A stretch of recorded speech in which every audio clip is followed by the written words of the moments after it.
जादुई तालाब। एक गांव में एक छोटा सा तालाब था जिसे जादुई माना जाता था। कहा जाता था कि जो भी इस तालाब में नहाता है उसे उसकी मन की इच्छा पूरी हो जाती है। गांव वाले अक्सर तालाब में नहाते थे और अपनी अपनी इच्छाओं को पूरा करने की कोशिश करते थे और बहुत से इच्छाएं पूरी भी हो जाती थीं। एक दिन रवि नाम का एक युवक अपने परिवार के साथ गांव में रहने आया। उसने जब जादुई तालाब के बारे में सुना तो उसके मन में अपनी एक इच्छा पूरा करने की लालच जागी। उसने गांव वालों से तालाब के बारे में पूछा, लेकिन गांव वाले उसको ये बताना भूल गया कि रात्रि में तालाब में तैरना सुरक्षित नहीं है।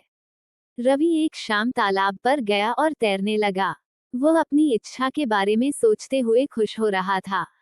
अचानक उसे किसी चीज ने नीचे खींचा।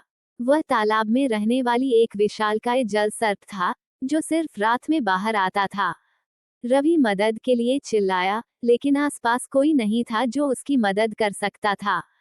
उस समय उसे अपनी माँ की सलाह के बारे में याद आया, जिसमें उसकी माँ ने कहा था कि अनजाने जगहों पर हमेशा सावधान रहना।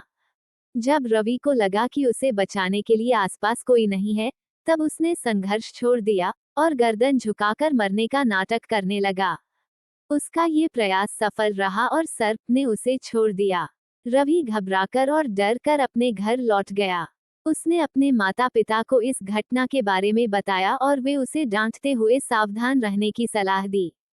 उस दिन से रवि ने सीखा कि सलाह का सुनना और सावधान रहना कितना महत्वपूर्ण होता है, विशेष रूप से अनजाने जगहों में।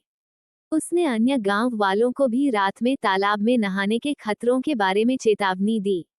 गांव वाले रवि की चेतावनी के लिए आभारी थे और वे स्वयं भी सावधान रहना शुरू कर दिए। इस कहानी का सारांश यह है कि अनजाने जगहों में सावधान रहने की जरूरत होती है। ये जीवन के हर पहलू में लागू होता है। मोरल: इस कहानी से हमें ये सीख मिलती है कि हमें अपनी जिंदगी में समय समय पर सावधान रहना चाहिए। हमें नई जगहों पर जाने से पहले अच्छी तरह से जानकारी लेनी चाहिए और सलाह को सुनना चाहिए। इससे हम अनजाने खतरों से बच सकते हैं और अपनी जिंदगी को सुरक्षित बना सकते हैं।